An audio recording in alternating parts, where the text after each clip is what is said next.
মাঝরাতে দেখলাম আমার স্বামীকে আমার বিধবা যায় রুম থেকে বের হতে। এটা দেখে যেন আমার মাথায় আকাশ ভেঙে পড়লো। আমি যেন টের না পাই, এজন্য আমার স্বামী পা টিপে টিপে রুমের মধ্যে ঢুকে গেল। আমি যাচ্ছিলাম বাথরুমে, আমার স্বামীকে এভাবে দেখতে পাবো আমি কখনো কল্পনাও করিনি। বিষয়টি আমি আরো নিশ্চিত হওয়ার জন্য আমার বিধবা যায় রুমের দিকে গেলাম। দরজার ফাঁক দিয়ে দেখলাম আমার বড় যা বিছানা ঠিক করছে। আমার আর বুঝতে বাকি রইল না এতক্ষণ ধরে ওরা কি করছে। এরপর দেখলাম আমার বড় যা তার পরনের কাপড় ঠিক করতে করতে দরজার দিকে আসছে। এরপর আমি আড়াল হলাম। আমাকে পাশ কাটিয়ে আমার বড় যা ওয়াশরুমের দিকে ঢুকলো। এই মুহূর্তে আমি কি করব বুঝে উঠতে পারছি না। আমি শাশুড়ির রুমের দিকে গেলাম। গিয়ে দেখে আমার শাশুড়ি গভীর ঘুমে ঘুমাচ্ছেন। ইচ্ছা করছিল শাশুড়িকে ঘুম থেকে উঠিয়ে ডেকে তুলে আমি বিষয়টি তাকে বলবো, কিন্তু এত রাতে সিক্রেট হোক সেটা আমি চাইনি। তাই ওখান থেকে চলে আসলাম। রুমে এসে দেখি আমার স্বামী রুমে নেই। হঠাৎ বাথরুমে গোসলের শব্দ শুনতে পেলাম। আমি বাথরুমের দরজার দিকে গিয়ে দেখলাম আমার স্বামী গোসল করছে। সে তো আমার সাথে রাতের বেলা ঘুমালে কখনোই এরকম মাঝরাতে গোসল করে না। হয়তো অবৈধ সম্পর্কে ছিল, তাই গোসল করে নাপাক শরীরটাকে পবিত্র করছে। আমি একটা তাচ্ছিল্যর হাসি দিয়ে মনে মনে ভাবলাম, বিধবা ভাবির সাথে অবৈধ সম্পর্ক গড়ে তোলার কারণে যেখানে আত্মাটাই অপবিত্র হয়ে গেছে, সেখানে গোসল করে শরীর পবিত্র করে লাভ কি? এই মুহূর্তে আমার কিছুই করার নেই। তাই নিরুপায় হয়ে বিছানায় এসে শুয়ে পড়লাম। আমাকে অনেকেই অনেক কথা বলেছিল আমার স্বামীর সাথে তার বড় ভাবের অবৈধ সম্পর্কের কথা। আমার স্বামীর বন্ধু তো বাসর রাতেই আমাকে বলেছিল।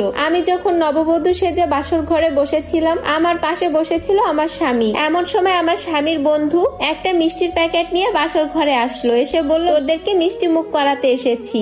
আমার স্বামী তখন তার বন্ধুকে অভিমান নিয়ে বলল, বিয়েতে আসিসনি, এখন মিষ্টি এনে আমাকে খুশি করতে পারবি না। তখন আমার স্বামী বন্ধু বলল, আমি একটা জরুরি কাজে আটকে পড়েছিলাম তাই আসতে পারিনি। তা না হয় তোর বিয়ে মিস করার মতন মানুষ আমি না। এমন সময় আমার বড় যা এসে আমার স্বামীকে বলল, মুন্না তুমি একটু এদিকে আসবে? আমার স্বামী বলল, জি ভাবি আসছি। এরপর আমার স্বামী তার বন্ধুকে বলল, তুই তো নতুন ভাবির সাথে কথা বল, আমাকে ভাবি ডাকছে কেন, আমি একটু দেখে আসি। এ কথা বলে আমার স্বামী চলে গেল। তখন আমার স্বামীর বন্ধু আমাকে বলল, ভাবি আপনাকে একটা কথা বলি, কিছু মনে করবেন না। একজন প্রকৃত বন্ধু হিসাবে আপনাকে এই কথা বলাটা আমার অনেক বেশি দরকার, তাই আপনাকে বলছি। আমি বললাম, বলুন কি বলবেন? আমার স্বামীর বন্ধু বলল, মুন্না আমার কলিজার বন্ধু, কিন্তু আমি চাই ও সৎ পথে চলুক। দিন দিন ওর এই অধপতনের দিক আমি দেখতে পাচ্ছি না। আমি বললাম, আপনি এভাবে আর না বলে সোজাসুজি ভাবেই বলুন। আমার স্বামীর বন্ধু বলে, একটু চোখ কান খোলা রাখবেন। মুন্নার সাথে তার বড় ভাবির একটা অবৈধ সম্পর্ক আছে। আপনি চেষ্টা করলে তাকে ওই পথ থেকে ফেরাতে পারবেন। আমি জানি ওটা গুনাহের কাজ,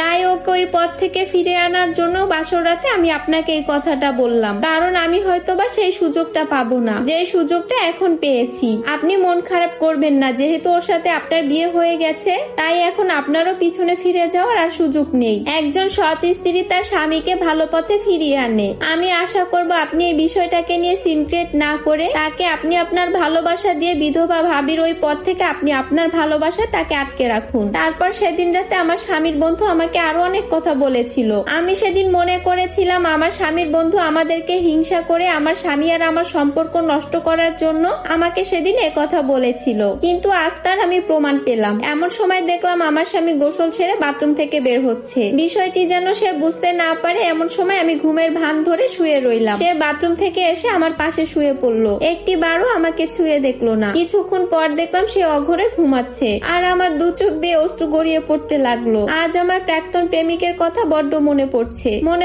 আমার বিয়ে 2-4 দিন আগে যখন আমি আমার প্রেমিকের সাথে দেখা করতে গিয়েছিলাম, ইভা আমার কেন জানি মনে হচ্ছে তুমি ভুল করছো। আমি বলেছিলাম প্রেমিকাকে হারানোর জন্য সব প্রেমিকরা একথাই বলে, আর তাছাড়া তোমাকে আমি আগেই বলেছিলাম তুমি আমার যোগ্য না হলে তোমাকে আমি ছেড়ে যেতে বাধ্য হব। এরপর আমি তোমাকে 2 বছর সময় দিয়েছিলাম, তুমি সময় নষ্ট করে ফেলেছো। এরপর আমি আমার বাড়িতে তোমার কথা বলেছিলাম, কিন্তু আমার বাবা মা কিছুতেই তোমার সাথে আমার বিয়ে দিতে রাজি হচ্ছে না। আমার প্রেমিক সেদিন বলেছিল, তাহলে চলো আমরা পালিয়ে যাই। আমি বলেছিলাম স্বার্থপরের মতন বাবা মায়ের মুখে চুনকালি মাখিয়ে দিয়ে তোমার সাথে পালিয়ে যাও আমার পক্ষে সম্ভব না। সেদিন ও বলেছিল, আমার এতদিনের ভালোবাসার কি কোনো মূল্যই তোমার কাছে নেই? আমি বলেছিলাম তোমার ভালোবাসাটা 2 বছরের, আর আমার বাবা মায়ের ভালোবাসাটা আজ 19 বছরের। আমি বলেছিলাম আবেগী ভালোবাসার জন্য আমার বাবা মায়ের মনে কখনোই কষ্ট দিতে পারবো না। আমার প্রেমিক সেদিন আমাকে বলেছিল, দেখো ইবা, তুমি আমার মনে কষ্ট দিয়ে কখনোই তুমি জীবনে সুখী হতে পারবে না। আমি বললাম, এই তো তুমি আরেকটা ভুল করলে। তুমি ভালো থেকো, যদি মন চায় 10 তারিখ আমার গায়ে হলুদ, তুমি এসো। তোমার বউ হিসাবে না হলেও পরের বউ হিসাবে আমাকে দেখতে কেমন লাগে সেটা দেখে এসো। এ কথা বলেই আমি সেদিন চলে এসেছিলাম। হয়তোবা তার সেদিনের অভিশাপটা আমার কপালে লেখা হয়ে গিয়েছিল। কিছুতেই আমার ঘুম আসছে না, এমন অপবিত্র দেহের পাশে আমার কিছুতেই ঘুমাতে ইচ্ছা করছে না। যে আমি চেয়েছি সারা জীবন আমার সবকিছু আমার স্বামীকে ছাড়া আমি কাউকে আমার শরীর স্পর্শ করতে দিব না, সেই আমার কপালেই জুটলে এমন চরিত্রহীন স্বামী। ভাবছি আর কান্না করছি। এসব ভাবতে ভাবতে কখন যে আমি ঘুমিয়ে গেলাম টেরই পেলাম না। পরের দিন দুপুরবেলা আমরা খেতে বসেছি। সাথে বসেছে আমার স্বামী, শাশুড়ি, আমার বিধবা যা।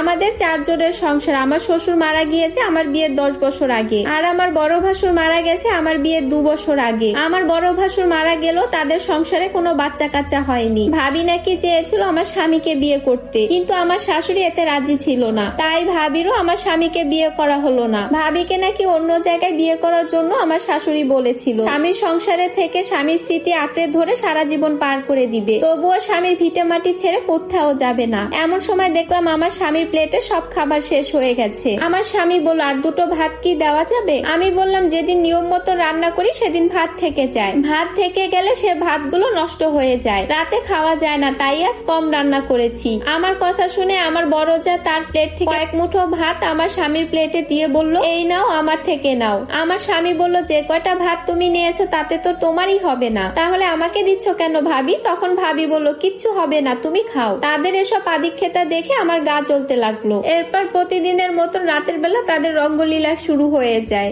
এরপর আমি আমার শাশুড়ির রুমে গিয়ে শাশুড়িকে ডেকে তুললাম। শাশুড়িকে নিয়ে আমার স্বামীকে আমরা হাতে নাতে ধরলাম। তখন আমি অনেক কান্নাকাটি করলাম আর শাশুড়িকে বললাম, আমি আর এখানে এক মুহূর্ত থাকবো না মা, আমি অনেক দিন ধরে এগুলো মুখ বুজে সহ্য করেছি, কিন্তু আর পারবো না। তখন আমার শাশুড়ি বলল, হ্যাঁ, আমিও তোমার জীবন নষ্ট করতে চাই না বৌমা, তুমি তোমার বাবার বাড়িতে চলে যাও। এরকম কুলাঙ্গার সন্তান আমি জন্ম দিয়েছি, আমি এটা জানলে কখনোই তোমাকে আমি এই বাড়ির বউ করে আনতাম না। আমি মনে মনে ভাবছি আমার এই মুহূর্তে কি করা দরকার, আপনারাই বলে দেন আমার এখন কি করা দরকার। আমি আর এভাবে নিতে পারছি না। এমন দেবর ভাবিকে কি করা উচিত?